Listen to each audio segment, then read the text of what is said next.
Hey guys, in this video I'm going to tell you the two things that you need in order to be able to go live well on social media, whether it be on Facebook, on Instagram, whatever it is that you're choosing the live profile. Now you can even go live on Twitter now, and as you know, there's Instagram TV and you've got YouTube, so people are going live all the time, and it is sometimes pretty aggravating because not all the formats work well together. They don't always play nicely together.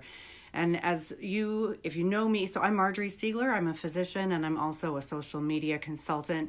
And one of my habits is that instead of writing an exhaustive blog post and kind of scrutinizing about it, instead I'll just go ahead and get on, like I am right now, a little bit unfiltered and just start talking. So forgive me without, there's no script. But people are always asking me, what do I need in order to be able to go on and do a good job and look professional live?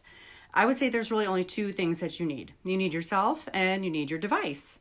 That sounds very anticlimactic, I realize, but you need yourself and you need your device. And then, of course, if possible, you need good lighting and good audio. So those are sort of the two bonuses if there's that. So right now, I'm sitting in sort of an area of my house that has good natural lighting kind of coming from both corners. But if I were to change direction, then you would see, that there'd be a shadow on half of my face or something. Normally, I wouldn't really want a bookcase as my backdrop, but it's not unpleasing.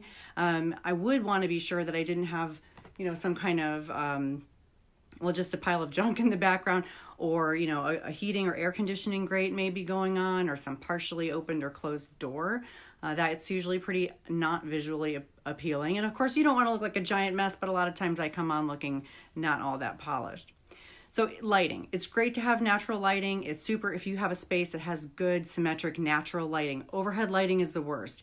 If you can get away from having to have lamps or lights, it's just so much more flattering. Now, there's a variety of devices that you can buy now, and they're really very inexpensive, ranging from $12 to $15 up to maybe around $200, but still in general pretty inexpensive if you're talking about kind of setting up a studio, if this is something you like to do on a regular basis for lighting. So they make these things called selfie rings, and I have one, but I can't really find it right now. But basically, it's about yay big, and it clips onto your phone, and it's a ring light. So if you put that on, then it just sort of illuminates you. So if it's a little bit darker, you can get some better lighting on your face, and it usually has a few different filters. You can do like soft glow or, cool lighting, something more stark if you like that. Of course, there are little tripods, a selfie stick. You don't need that, but it's super if you have a tripod or something that can hold your phone steady, because nothing is worse for the viewing experience than having to watch your phone shaking all over the place. I would love to try to do a demo for you guys about what it looks like if you do different lighting. So I don't know. I hope I'm not going to give anyone a seizure, but let's see. So if I were to move over, and I put myself like this is not terrible, but you can see it's dark over here, right? It's dark over here and it's light over here. So this isn't bad, but is better where I was before. Now I happen to have one of those ring lights. So let me turn it on and see if I can fix the problem here. So I have it set up, and you can see it's getting brighter, brighter, brighter. And then I would just need to adjust it.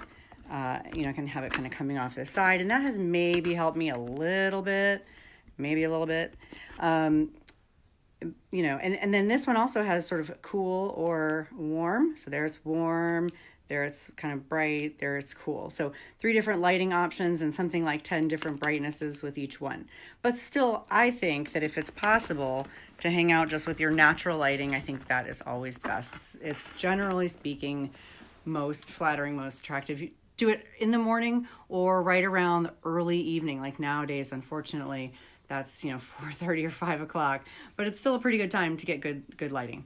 Then the other thing is audio. You've got to be careful about any background noise. So if you live in a place where there's a lot of outside noise, you want to be just mindful of when that might be happening.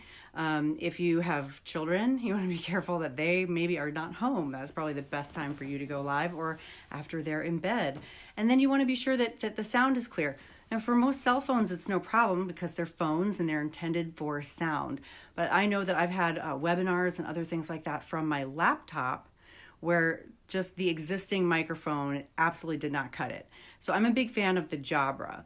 I know Bose and some other well-known speaker companies make equivalents, but I like the Jabra. It's a little disc, again, like kind of just a little bit bigger than a donut. It is Bluetooth, so it just, once you have it set up, it just sort of sits on the desk, or even it can be kind of far away. It can pick you up from across the room, and it provides really, really clear sound in both directions. So if I'm doing anything from my actual laptop, which would be a true webinar or maybe a conference call on Zoom or something like that, I use my Jabra now whenever possible. The nice thing about the Jabra too is it's pretty portable, as is my little selfie ring light. Whereas the little gizmo that I'm attached to right now, so I can't really flip the phone to show it to you because you're on the stand, but it is it's sort of a tripod. It's about a foot tall. It's a little tripod, and then at the top it has about a 6-inch ring, a ring light. And they make these really, really in many, many sizes. They make huge ones. There's ones that are 18 inches in diameter. So if you have a place in your home where you want to really set up a studio and you intend to do this sort of on a regular basis all the time, that might be something well worth investing in. So because people ask about this all the time, I decided to kind of come on and tell you a little bit about, sort of best practices for going live on video on social media. And I'm going to go ahead and write down some of my favorites from Amazon, which is pretty much the only place that I shop. I'm going to go write it down in my blog post. And so I'll link this over there. So if you're interested to see what some of these things look like and you want to click through, then by all means do that. But you can also just go shopping yourself for a little bit of a boost in lighting or a little bit of a boost in sound. I do think, though, that really all you need is to not worry about perfection and just have fun. So have your device, go ahead and go live and connect with people. And of course, anyone who watches this on the replay, as you know, I'm going to see you. I'm going to wave back. I'm going to answer your questions. So I do appreciate anyone who's watching on the replay. If you have a different piece of equipment that you really love, please, by all means, share it in the comments. I'm very curious to know what other people use, if anything, and let me know. I'll add it to my list. Thanks so much. Have a good night.